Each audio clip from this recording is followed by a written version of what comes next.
Welcome back to A Little Bit of Cheese, your bite-sized Wisconsin sports podcast. I'm your host, Cody Depius. That is Sam Douglas.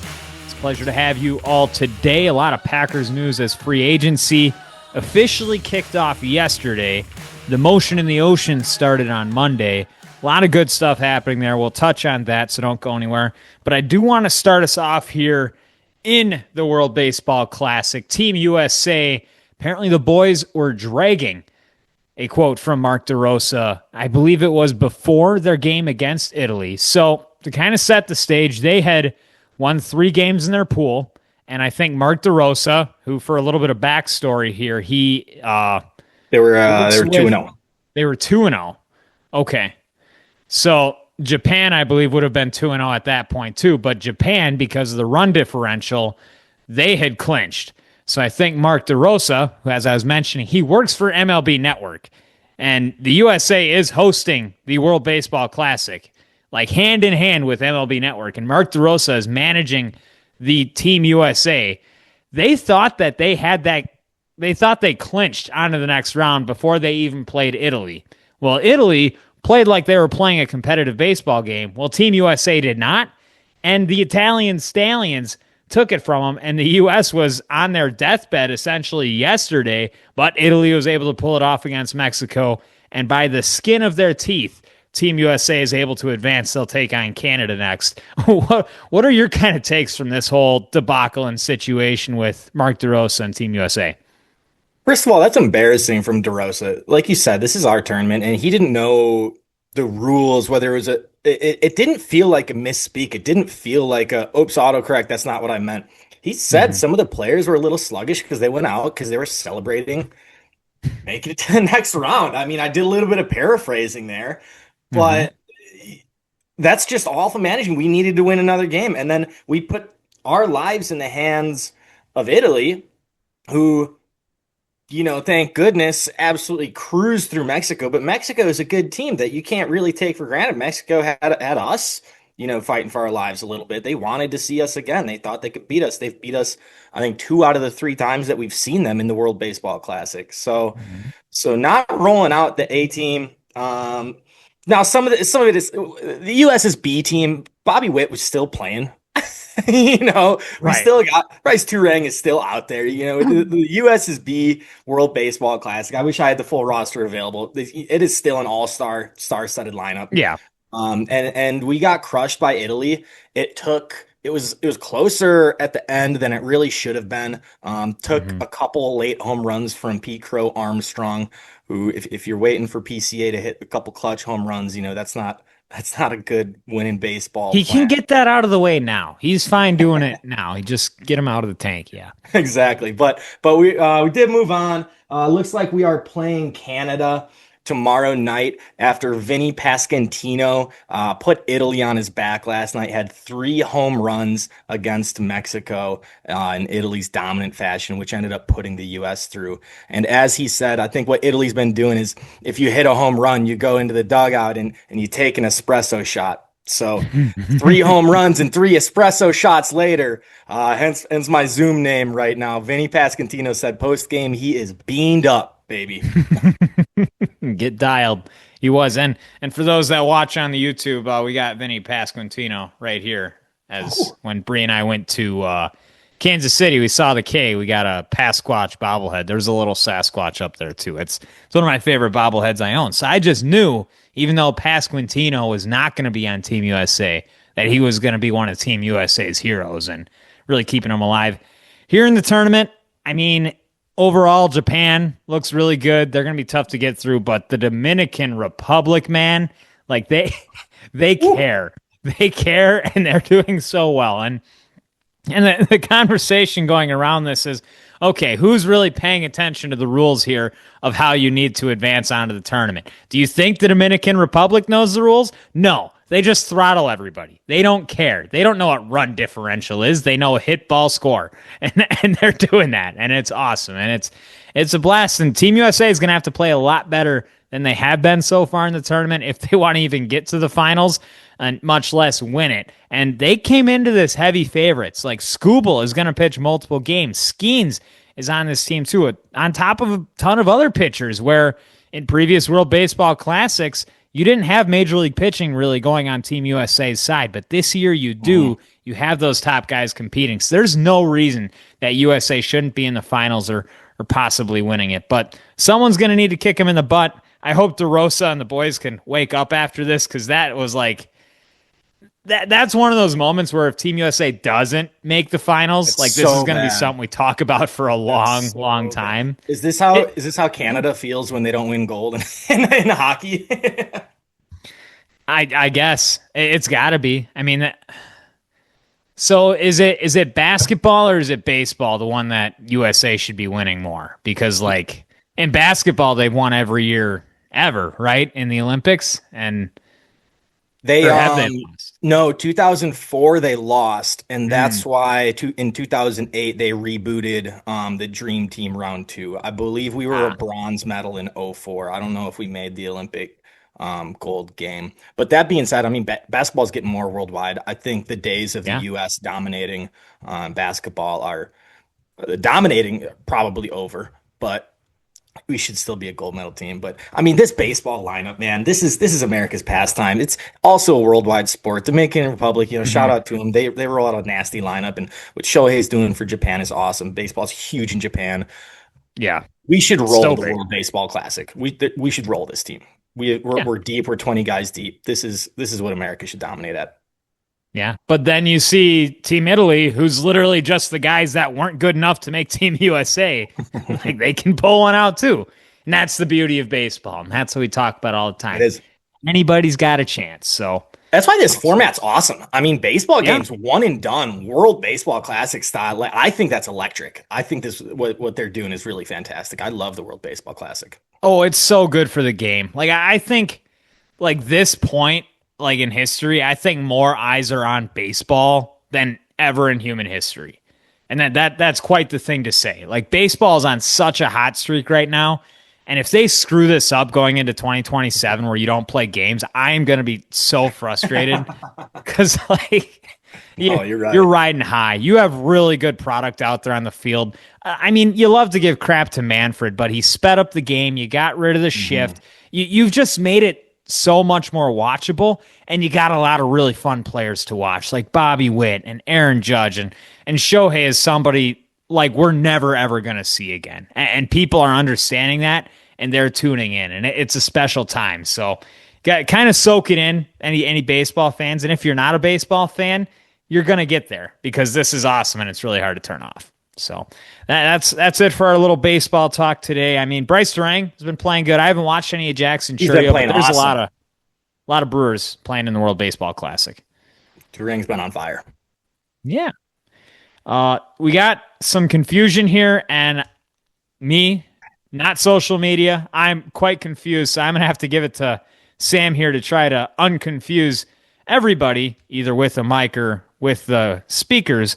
What happened with Maxx Crosby? He was supposed to go to Baltimore. He failed the physical, and now everybody's just, what the hell just happened? So want to start off by saying this is making an appearance on our Little Bit of Cheese podcast for a reason, because the circumstances stretch league wide. The repercussions of what happened with Maxx Crosby, I think, is impacting a ton of teams here. Impacting maybe Quay Walker with the Raiders. What's going to happen? So in the NFL, you have to my understanding, you have the tampering period, which runs Monday through Wednesday, before new league season starts on Wednesday, and you can talk with players and get some sorts of deals done without the papers being signed. You have this period where you can agree to things, but then just like any other process, that player needs to pass a physical. They got to step into the office. Doctors got to give them the okay. Then they sign at the dotted line, and it's official Wednesday afternoon. So the Raiders agree to trade Maxx Crosby to the Ravens for 2 first picks on Monday. Now he has to get to Baltimore Tuesday evening for these physicals, and the doctors say they're not impressed with the physicals. So what was wrong? Like, did they say specifically, or they He just had a say he failed? major meniscus tear. He had surgery 2 months ago, and that's not a secret. So yeah, if they were checking him out, he's not going to pass 100% of the tests because he's not Right. 100% healthy. The surgery is not a secret. Now, the only thing I can think of is maybe these doctors uncover some, wow, this is degenerative. Like, we would really not recommend you go in on this. But this is Maxx Crosby that we're talking about. 12 hours later, so the doctors say, Max, they bounce the trade. We're not doing this. In the meantime, the Raiders were under the assumption that they had another first round draft pick, the 14th overall pick, an immense amount of cap space. So getting rid of Maxx Crosby opened them up to go sign a whole lot of players. Now they had this money anyways, but they had more, assuming that Crosby is gone. They sign guys like Quay Walker. The Raiders have been doing a lot of work in this free agency period. Now they get Maxx Crosby sent back to them. What do you do? I mean, you trade Maxx Crosby. You'll find somebody. The value for Maxx Crosby has got to be lower than anything before. He just got traded for 2 firsts. Then Baltimore, it sounds like, got cold feet over it because 12 hours later they go inside Trey Hendrickson to 4 years, $112 million. So it feels like they just figured that they could get a discount Maxx Crosby. Now Trey Hendrickson is really, really, really good. He's an A defensive edge, one of the top 6 defensive pass rushers. He's not Maxx Crosby. Maxx Crosby's a single game wrecking type of guy. He's a 3-down defensive lineman. So it feels like the Ravens realize they can get Trey Hendrickson and keep 2 first-round draft picks. So they just ship Maxx Crosby back. But the ripple effect across the entire NFL is drastic. The value for Maxx Crosby has hit the dirt. He wasn't worth 2 firsts. Now what is it? A first and a fifth. It's and the money. What do you do about the money, Cody? And how do you get around this? Yeah, that's it's messy, but it's also, it seems kind of preventable. Like, before you finalize that trade, like I would think before you look and finalize that trade, before it's even brought out to the press that you're working through that physical. Like, how is that not part of the process? Like, hey, we want to get this done. It's a done deal if Max can pass. Like, I think that's the way it happens in baseball. And I could be completely naive to what is going on here. Or, like, if Baltimore is dirty around it, or if Vegas was dirty around it. But why would you not have a physical before it's finalized? I mean, how do you get a physical for every single player you want to sign? I mean, if they have a list of 50 guys, how has this not happened before then? I feel like there's been small things like this where a trade happens and then they don't pass a physical, so they get sent back, but not on this scale. This scale, right. And I've heard multiple football historians, guys older than me, been around the league a long time, say this has never happened. Yeah, that's kooky. I mean, and it sounds like it was the fact with free agency starting and you getting that deal done exactly on that day, because I think that was released on maybe late Sunday, or was it like over the weekend or something that the trade was official? I think it was Monday, but nothing is official until Wednesday afternoon hits. But you have a tampering period where you're allowed to talk to these players and come to verbal agreements. And then in the span between the verbal agreement to the physical, the Raiders and the entire NFL made a bunch of moves, seeing the value of this guy. Oh, Maxx Crosby is worth this much, so now we're going to, that's what we assign to this. But the whole Maxx Crosby thing was a farce. So I think the ripple effects are gnarly. I think it's a little bit of bad business on the Ravens, but they didn't do anything wrong. I mean, they're absolutely within their right to get a physical from the guy, and their doctors can make opinions, and that's why the league start doesn't happen until Wednesday. I think it's a little bit on the media because it was the whole world knew Maxx Crosby was traded, and it was the biggest thing. Now everyone's reacting to that rather than Maxx Crosby's got a little bit of thing going on. He's going to get a physical, and after the physical, we can put it out on Twitter. But it was blown up a minute after. So I just don't know. It's confusing. It's never happened before, and like I said, I think it's worth a shout on the Cheese podcast because it probably impacts the Packers' plans. I mean, what this brings up back in my mind was when Aaron Judge supposedly signed with the San Francisco Giants. before he went back to New York. It was during that free agency period where there was a tweet. I think it was Jeff Passan who tweeted Arson Judge is going to the Giants. And I'm sorry, Jeff Passan, if I threw you under the bus and it wasn't you. It was probably one of the other clowns out there because I love you, brother Jeff.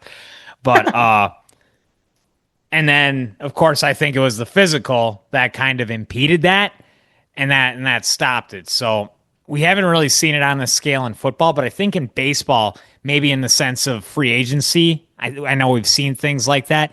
I know Carlos Gomez was supposed to go to the New York Mets as well, I think in 2015, and that trade was finalized, but the media was nowhere close to what it is now. Like, we knew about it on the broadcast, but it wasn't that big, and then we later learned that Gomez was not going to New York, and I think that was because of a physical, but I could be entirely wrong. But yeah, if it comes back to bite, I don't think Quay Walker's coming back to Green Bay. I think this essentially forces Oakland's hand. Sorry, Vegas. They should have never went to Vegas. I just need to say that. Like, it's just not go back to Oakland. But they're going to have to trade Maxx Crosby. That's what it is. Or you're going to have to restructure some of these deals that you've already signed to be able to make it work. But I don't think they want to. They want that draft capital back. They know what's going on here, which, I don't know, the NFL is so funny, and your bad teams stay bad simply because of these moves, because you're going out and you are trading Crosby to get back draft picks, but then you're signing a linebacker like Quay Walker for $15 million a year. That does not make any like viable sense to me. Like, why are you blowing money on a player that's not that good and then trading away your player that is good to get draft capital?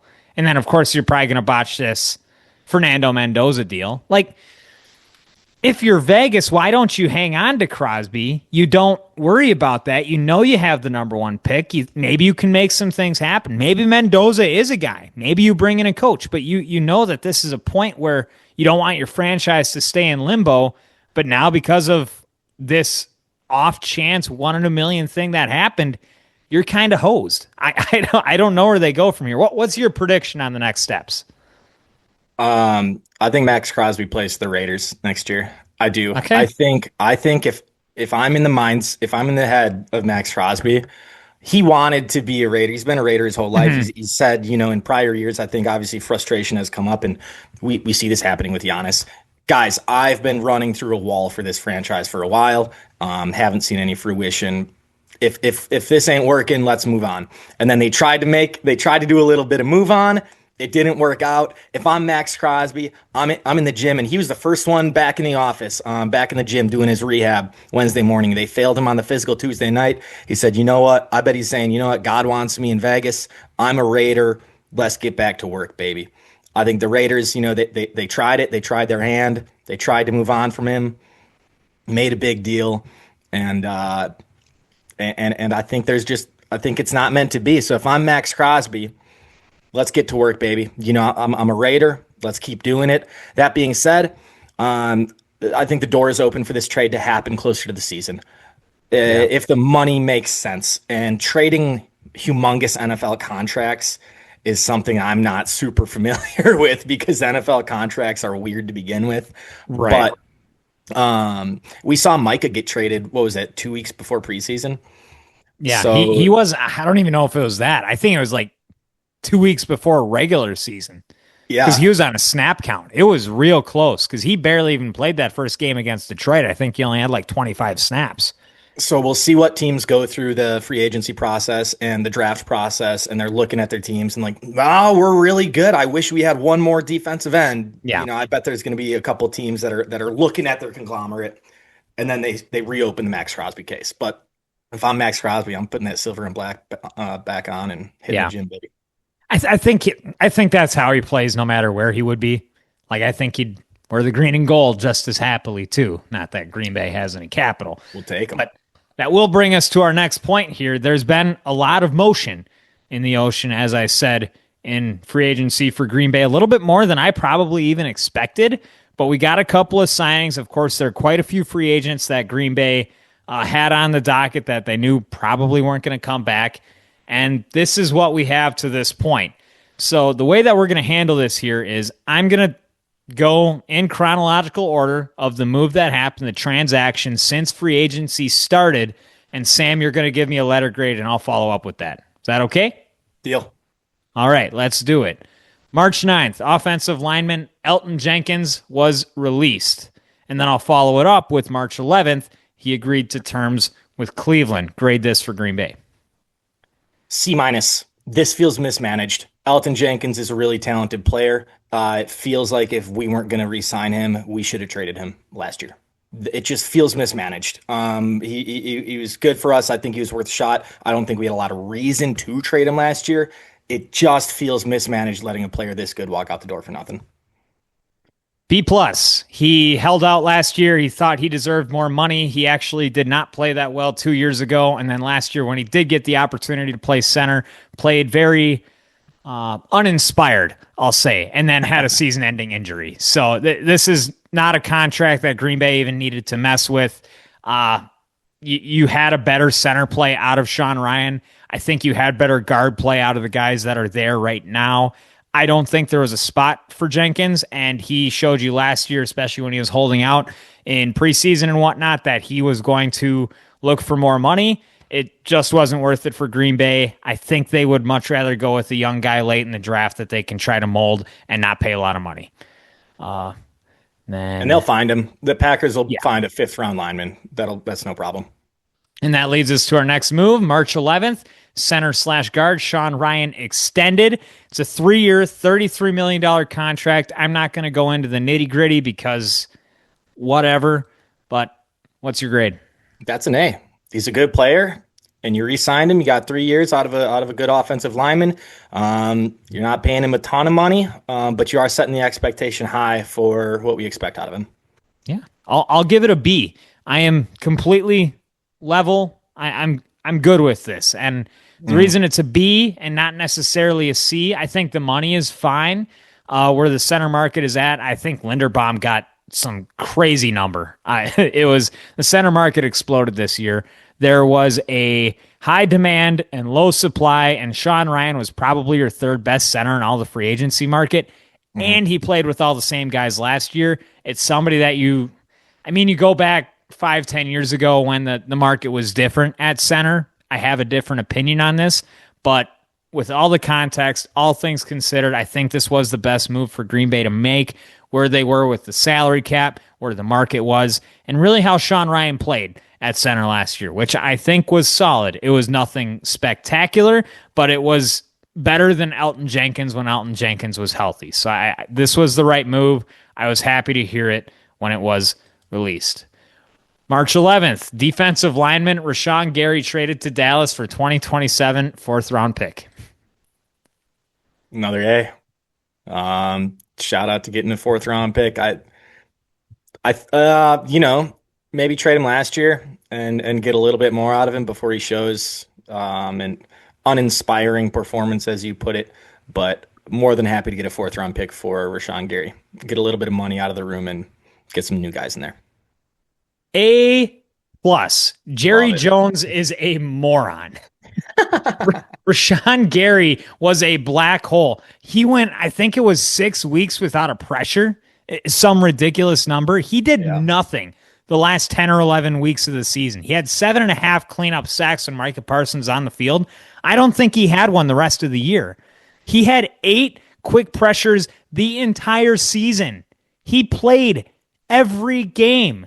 Javon Hargrave, who we're going to get to in a second here, had 11 as an interior defensive tackle. Rashawn Gary was one of the worst edge players in all of the NFL last year. He's getting older. He's expensive.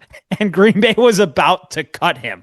They were about to eat the money regardless. And Dallas gave up a fourth-round pick. I would have given this an A if it was a seventh-round pick, and you gave him a fourth-rounder. This was insane. And I think this started with the beginning of the trickle effect with the Maxx Crosby. Once Crosby was quote-unquote traded to Baltimore, I think Jones panicked, said, hey, we need an edge rusher. I got a fourth-rounder. Let's make something happen. And I think that's what happened. And I just get to sit and laugh because Jerry Jones might have been one of the only I suppose I can't even call him a sane or intelligent NFL person, but only person part of an NFL organization that is part of the decision making process that thought that Rashawn Gary and that contract was worth a fourth round pick. Green Bay, who's probably still looking for a little bit of help on the edge, didn't even think that Rashawn Gary, with the contract he's worth, was going to be worth any draft pick this year. He wasn't even going to be worth having on the team. And, and Jerry Jones thought, fourth rounder, let's pay him the same money. We're going to eat the whole contract. Rashawn, come be a buddy with Kenny again. This trade was ridiculous. I was so surprised. I didn't even think that Jerry Jones is going to be stupid enough to do it. But here we are, baby, and that's why Dallas is going to stay Dallas. They're a show. They're not a serious football team down there. It's ridiculous. I actually feel bad for Cowboys fans. I mean, as ridiculous as y'all are, I wish you had something to talk about and not be sad about. March 11th, cornerback Nate Hobbs released. I want to retweet David Bakhtiari's tweet when Packers tweeted out, "Thank you, Nate Hobbs." Bakhtiari goes, "For what?" Yep. See, as you guys know, this is me reading that tweet for the first time. That's instant reaction, folks. I don't know. It's B plus. I think it's cool to get him out. I don't think he did anything. I'm not really moved by this one way or another. Now, I'll go B minus just because the initial move sucked that you signed him to 4 years, $48 million. Sure. And what you got was, we'll use the word again, uninspired. He was banged up. They wanted him to be an outside corner. He physically could not do that. He would have been the backup slot corner. And he messed up the entire slot corner market. So now everything's inflated as crap. So, I mean, I didn't think Goody was going to have the kahunas to go and eat his words on this, because they went out there and they committed quite a bit of money to him. And it was right along with the Aaron Banks deal, who they restructured to go open up some more money for some consequent moves that we'll get to in a bit. But kudos to him for going and saying, yeah, this is a bad move. I messed up, guys. We're going to eat it now so we don't pay him later. So I really like this one. I think you're seeing some progression in Gutekunst and his general manager maturity level. March 12th, Miami signs QB Malik Willis. I'll just let you grade this. You can grade it for Green Bay. You can grade it for Miami. Just grade it. A plus. Shout out Malik. He got his money. He's playing with Jeff Hafley. I think they're gonna be a really bad football team down there and have a good time. Everybody's getting paid. Shout out to Malik. Shout out to Hafley. I said it might be a really fun 8-9. that is a hard ceiling. Yep. If they go 8-9, that will be a very fun 8-9. It'd be fun. I'd tune in. Yeah, I like it a lot. A plus, good for you, Malik Willis. Tennessee threw you away for a 7th round pick to Green Bay to go back up, and here you are. You just made some generational wealth, man. That's good. Good for you. You deserved it. You put the work in, and you honestly took Green Bay to the playoffs in a couple. Actually, no, he didn't really do that much this year, but he played well and gave us some exciting football when I don't think those games would have given us anything to hope for. Did he play in a game that they won this year? I don't know. I don't think he did. I know that's okay. He definitely made a couple appearances.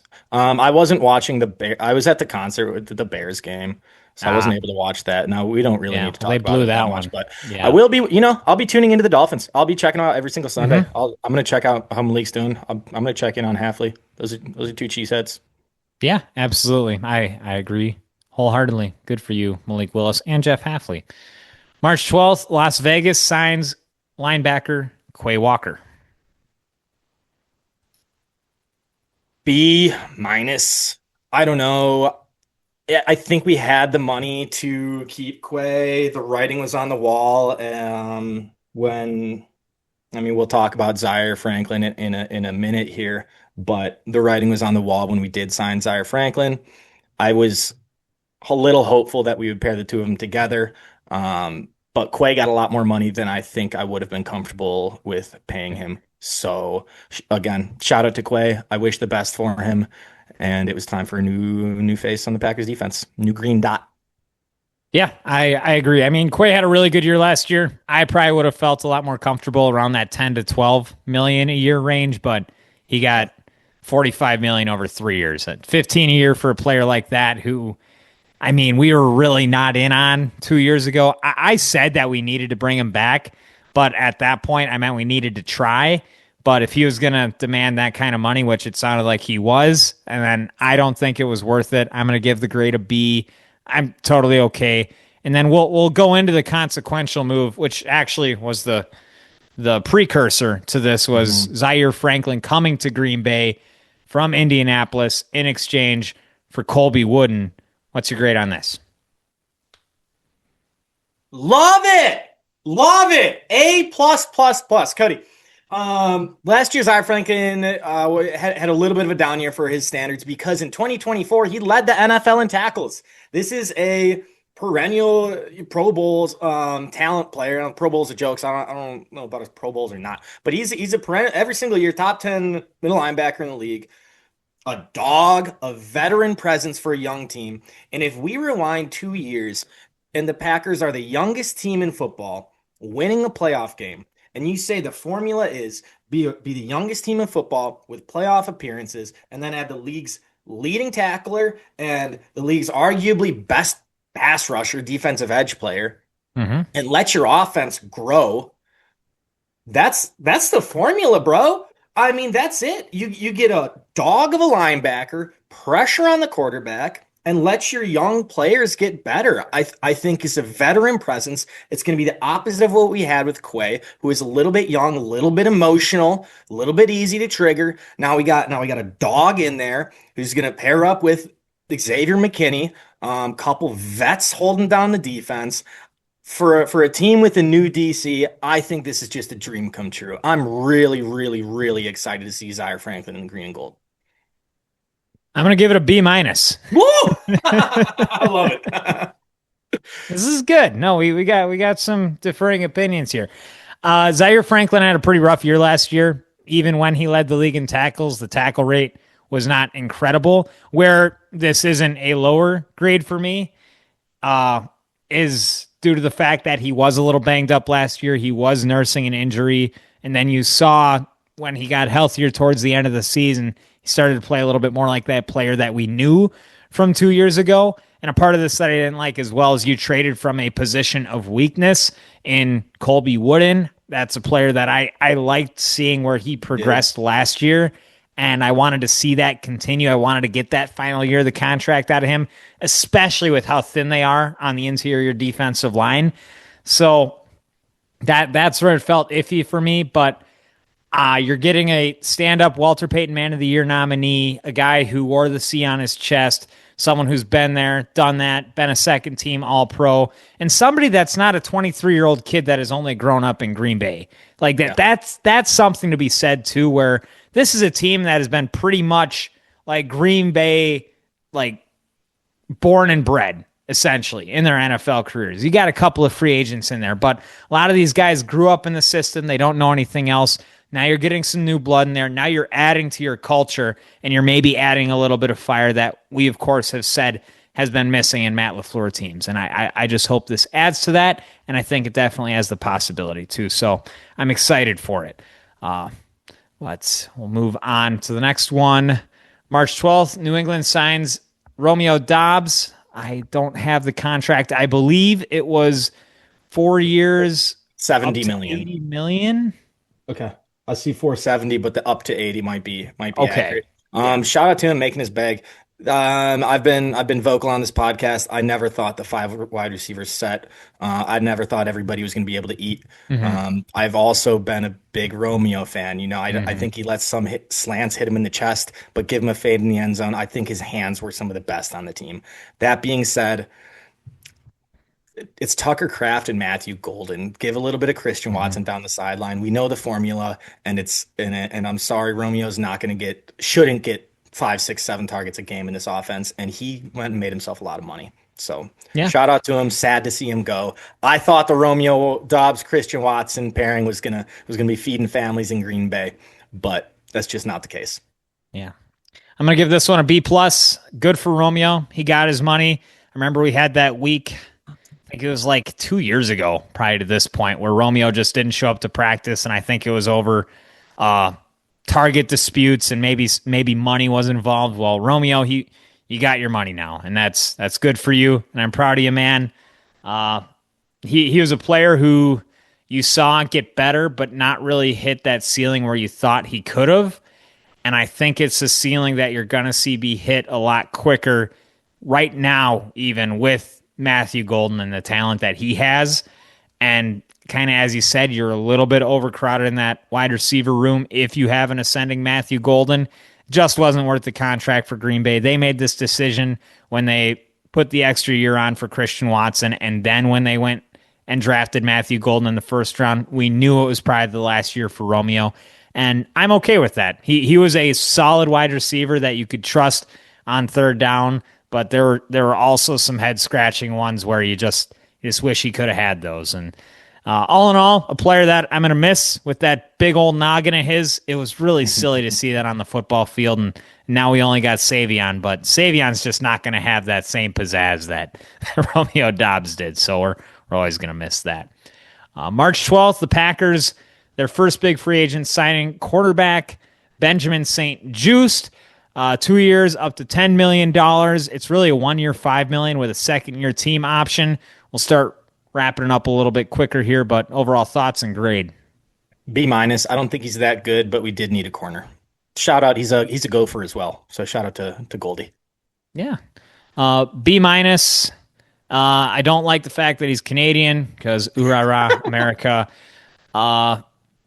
He adds to a position of weakness, and he gives you a little bit of special teams versatility as well. He did a lot of that out in Los Angeles, and he actually played pretty well when he was on the field last year. You needed more bodies in the room, and you got one, and it was pretty cheap, and it's a low-risk, high-reward kind of move. We do have some more on here that have not been updated on Packers.com.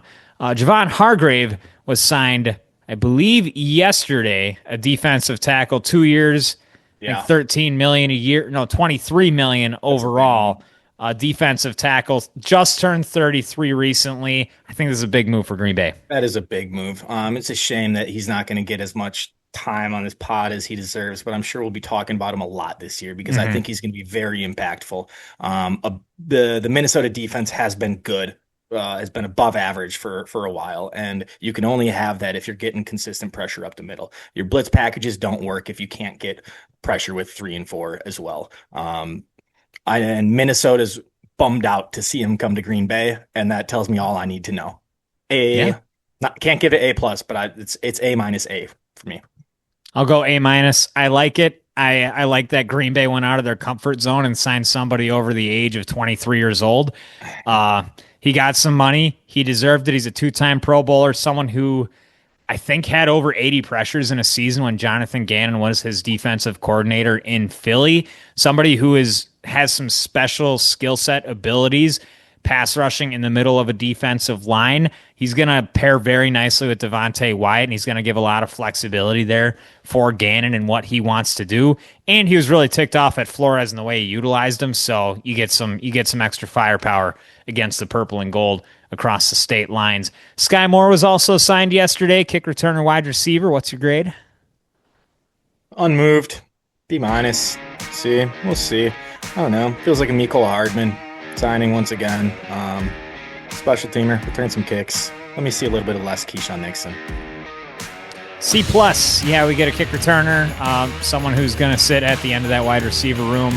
He was in the Shanahan offense last year. Maybe he's going to fit in well. Maybe he gets a couple end arounds, but regardless, you needed a returner. Your return game was terrible last year. I like to see that Green Bay is actually going out and signing players to specifically play special teams. Kind of a middle finger, I think, to Rich Bisaccia that they do this after he left, but it makes us laugh. I'm sure the special teams will suck again altogether. But that's going to do it for us today. I'm Cody. That is Sam. We'll see you when we see you for another edition of A Little Bit of Cheese, your bite-sized Wisconsin sports podcast.